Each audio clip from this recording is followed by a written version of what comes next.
I think the key takeaways again would be focusing on risk mitigation, as this is still very active with lots of areas in cases that are going to be coming down. So we do anticipate plaintiff firms will, especially if they are successful in a given area, like to continue to pursue it. So definitely, especially if things are, we're at least in the new normal now and it's not so much of a crisis, time to be doing your analysis of your agreements, of possible risk areas. That is something that is worth pursuing, because we do anticipate, regardless of the fact that we're now dealing with COVID, this is advice we provide, clients, even, in times that there isn't a pandemic going on.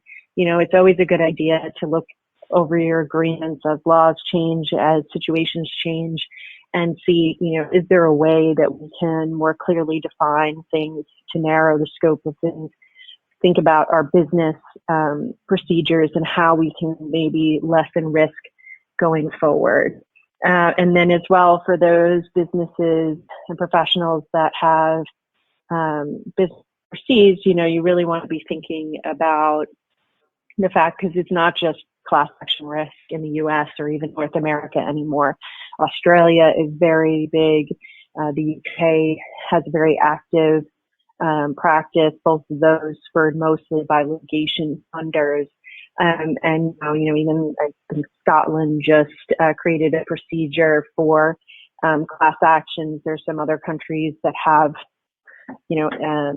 smaller, sort of just starting areas, but it has become a global issue now, not just a U.S. issue. And so you really want to also be thinking about how you're positioning yourself globally in those sort of circumstances. Thank you.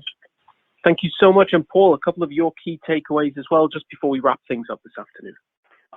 So just briefly, given the time, I think, in terms of securities filings, we've definitely have not seen an explosion. We've seen, in fact, somewhat of a decline. How permanent and how significant this decline is going to be, I think, remains to be seen. Whether it's some sort of a permanent decline or just essentially will be viewed as random variation down the road. In terms of implications for how these matters are litigated from the perspective of economic analysis, I think there are challenges that come about given the increased volatility in the market and all the dislocations we've seen that will need to be thought about and taken into account when these analyses are performed. Thank you.